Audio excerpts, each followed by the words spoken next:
இது வரைக்கும் நம்ம வந்து அக்குபஞ்சர் சம்மந்தப்பட்ட அக்குபஞ்சர் எந்த காலத்துக்கு முன்னாடியிலேருந்து பயன்பாட்டில் இருந்திருக்கு. அது திருவள்ளுவர் காலத்திலிருந்தே அக்குபஞ்சர் பரிசோதனை முறைகளும் அக்குபஞ்சர் சிகிச்சை முறைகளும் தமிழகம் வரைக்கும் ட்ராவல் ஆகிருக்கு.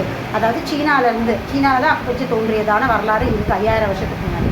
அங்கேருந்து கடந்து 2500 வருஷத்துக்கு முன்னாடி வாழ்ந்த திருவள்ளுவர் தமிழகத்தில் வாழ்ந்த திருக்குறள் எழுதிய காலங்களில் அக்குபஞ்சர் மருத்துவம் வந்து இங்கே தமிழகத்தில் பரவலாக இருக்குது. அது அப்போது தமிழகம் சீனாவிலேருந்து தமிழகம் வந்திருக்குன்னா அது வழியாக எப்படி ட்ராவல் ஆகிருக்கு அப்படிங்கிறத வந்து நம்ம வந்து ஆவணங்களோட திருக்குறள் ஆவணங்களோட நம்ம பார்த்தோம். சரிங்களா?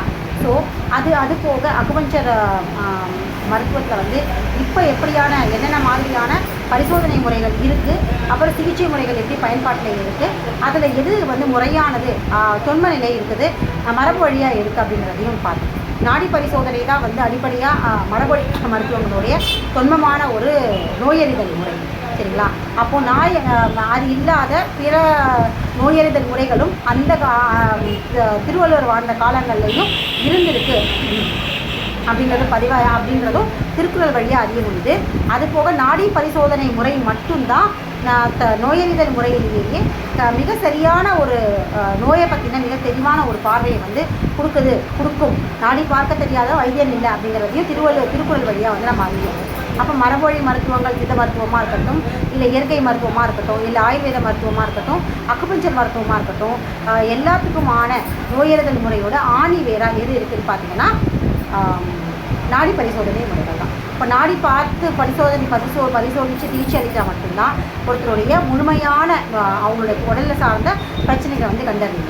அது போக சிகிச்சை முறை அப்படின்னு எடுத்தோம்னா சித்த மருத்துவத்தில் வந்து தாவரங்களுடைய பயன்பாடு இருந்திருக்கு. ஆயுர்வேத மருத்துவத்தில் தாவரங்கள், அதாவது அந்தந்த நிலப்பகுதிகளில் அங்கங்கே கிடைக்கிற தாவரங்கள் தான் அந்தந்த நிலத்துடைய மருத்துவ முறையாக இருந்திருக்கு. ஆனால் சித்த மருத்துவம் அப்படிங்கிற பெயர் பிற்காலத்தில் வந்து ஆயுர்வேதமாக இருக்கட்டும் எதுவாக இருக்கட்டும் இயற்கையான பொருட்களை தாவரங்களை பயன்படுத்தியிருக்காங்க.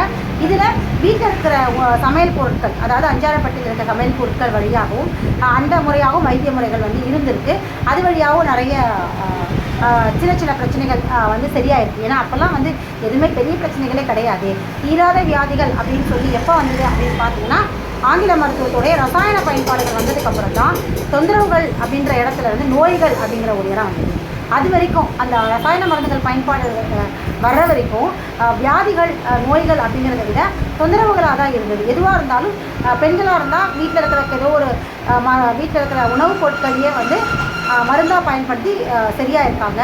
ஆண்கள் வந்து வெளியில் கிடைக்கிற தாவரங்கள் உடைய குணநலன்கள் ஓரளவுக்கு அனுபவ ஞானம் வெளியில் அதிகமாக சுற்றி வர்றதுனால அவங்களுக்கு அந்த ஞானம் இருந்ததுனால அவங்க வந்து அந்த தாவரங்களை பயன்படுத்தி ஆரோக்கியமாக அவங்க நோயிலேருந்து வெளியே வந்திருக்காங்க. ஆக மொத்தத்தில் இயற்கையான வழியில் தான் வந்து எல்லா விதமான நோய்களையும் குணப்படுத்தியிருக்காங்க. பெரிய வியாதி அப்படின்னு அவஸ்தை அப்படின்னா அது அம்ம நோய் மட்டும்தான் அந்த காலத்தில் இருந்திருக்கு. ஏன் அம்ம நோய் மட்டும் அந்த காலத்தில் இருந்திருக்கு அப்படின்னா இதற்கான முறையான பதிவு இருக்குது இல்லையா?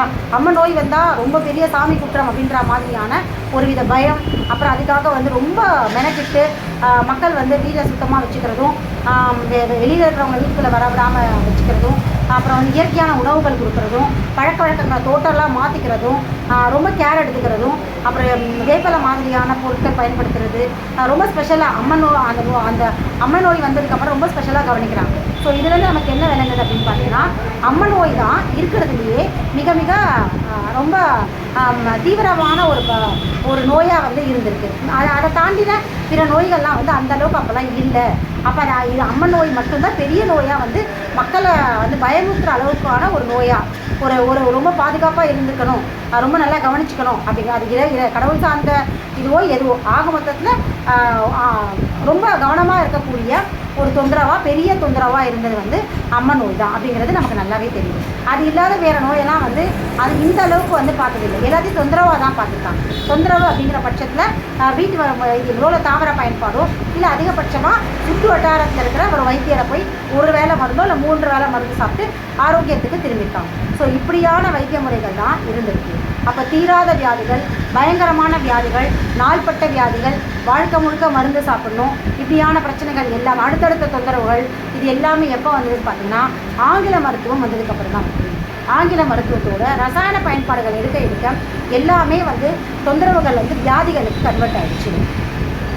அப்போ தீராத வியாதிகளில் அவதிப்படுறதும் நாள்பட்ட வியாதிகளும் ஆங்கில மருத்துவத்துடைய ஆதிக்கத்தை தான் வந்து ஆங்கில மருத்துவத்தோட என்ட்ரன்ஸ் உள்ளே வந்ததுக்கப்புறம் தான் வந்தது அப்படின்றதுக்கு நல்லா தெரியும். ஸோ இப்படி வந்து நம்ம வந்து மரபு வழியிலேருந்து நகர்ந்ததுக்கான முக்கியமான காரணம், வியாதிகள் அவஸ்தைப்படுறதுக்கான காரணமாக எது இருக்குதுன்னு பார்த்தீங்கன்னா ஆங்கில மருத்துவம் தான் இருக்குது. ஸோ மரபு வழி மருத்துவங்களை பொறுத்த வரைக்கும் நாடி பரிசோதனை முறைகள் தான். அது இல்லாமல் சாதாரணமாக உடம்புல எலும்பு முறிவு, எலும்பு தசைகளில் ஏற்பட பிழல்வு இதெல்லாம் பார்க்கும்போது அதெல்லாம் வந்து வைத்தியர்கள் தொட்டு பார்த்தே கண்டுபிடிச்சிட்டாங்க. இது தொட்டு அங்கே இருக்க உஷ்ணம் அதை வச்சோ அந்த எலும்புகளுடைய மாறுபாடு, தசைகள் அழுத்தி பார்க்கும்போது தசைகள் எப்படி அவங்களுக்கு அந்த மெய்யறிவு அந்த நுட்பமான அறிவு இருந்திருக்கு. ஸோ தொட்டு பார்க்கும்போதே தோள்பட்டையில் எது இறங்கியிருந்தாலும் இல்லை எந்த மாதிரியான தசைகள் எலும்புகள் சார்ந்த பிரச்சனைகளை தொட்டு பார்க்கும்போதே அவங்க கண்டுபிடிச்சிருக்காங்க. அப்போது தொட்டு அறிதல் அப்படிங்கிற ஒரு நோயறிதல் முறை அந்த காலத்தில் இருந்திருக்கு. பார்த்தறிதல் அப்படிங்கிற ஒரு நோயறிதல் முறையும் அந்த காலத்தில் பயன்பாட்டில் இருக்குது. அப்போ பார்த்தறிதல் முறை எப்படி பார்த்துருப்பாங்க நம்மளுடைய பழைய வைத்தியர்கள் அப்படின்னா, இந்த விரல்களை வந்து இப்படி அழுத்தி பார்ப்பாங்க. அப்போ அழுத்தி பார்க்கும்போது இந்த சிவப்பாகும் இல்லையா, அப்படி அழுத்தும் போது அதை வச்சு உடம்புல ஒரு ரத்த ஓட்டங்களுடைய தன்மையை வந்து அறிஞ்சிருப்பாங்க. அது போக இன்னும் பலவிதமான இதை வழியாகவே பலவிதமான உடல் மாறுபாடுகளே கண்டுபிடிச்சிருக்கிற அளவுக்கு நுட்பமான ஒரு நோயறிதல் முறையை வந்து அந்த காலத்தில் வைத்தியர்கள் பயன்படுத்தியிருக்காங்க. கண்களை இப்படி பார்த்து கண்களில் இருக்கிற எந்த அளவுக்கு ரத்த ஓட்டம், உதடுகளை பார்த்து இதெல்லாமே வந்து அப்போது பார்த்தறிதல் முறையில் நம்முடைய வைத்தியர்கள் வந்து பின்பற்றிருந்தாங்க.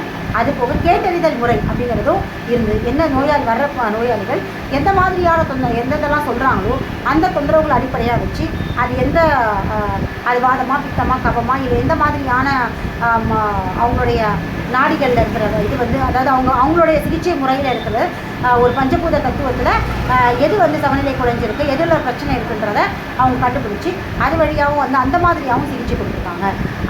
அது இது எல்லாத்துக்கும் மேலோங்கி இருக்கிற ஒரு பரிசோதனை முறையாக நாடி பரிசோதனை தான் அடிப்படையாக இருக்குது.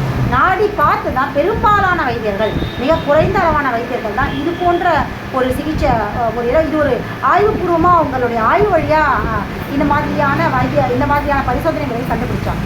ஆனால் அடிப்படை வைத்தியம் அப்படின்னாலே அது அடிப்படை நாடியிலிருந்து தான் தொடங்குது. ஏன் நாடியிலேருந்து வைத்திய முறை தொடங்குதுன்னா, நாடி அப்படிங்கிறது உயிர் ஓட்டம், உயிர் சக்தி, உயிர் துடிப்பு உலாவர இடம். அந்த உயிர் துடிப்பு உலாவரதை உரையாடும் போது தான் நம்ம உடம்புடைய அத்தனை பஞ்சபூதங்களின் இயக்கங்களும் இல்லை உடம்புடைய எந்தெந்த மாதிரியான மாறுபாடுகளும் கண்டுபிடிக்க முடியும். ஒரு உயிரால் மட்டும்தான் உடலுடைய விஷயங்களை கடத்துறதுக்கு தன்மை இருக்குது. அப்போ அந்த உடலுடைய பிரச்சனைகளையும் சரி ஆரோக்கியத்தையும் சரி கடத்தி கொண்டு போகிற இடமா அந்த உயிருடைய உலாவர இடமா இந்த நாடி துடிப்பு நாடி அமைஞ்சிருக்கிற இடம் தான்.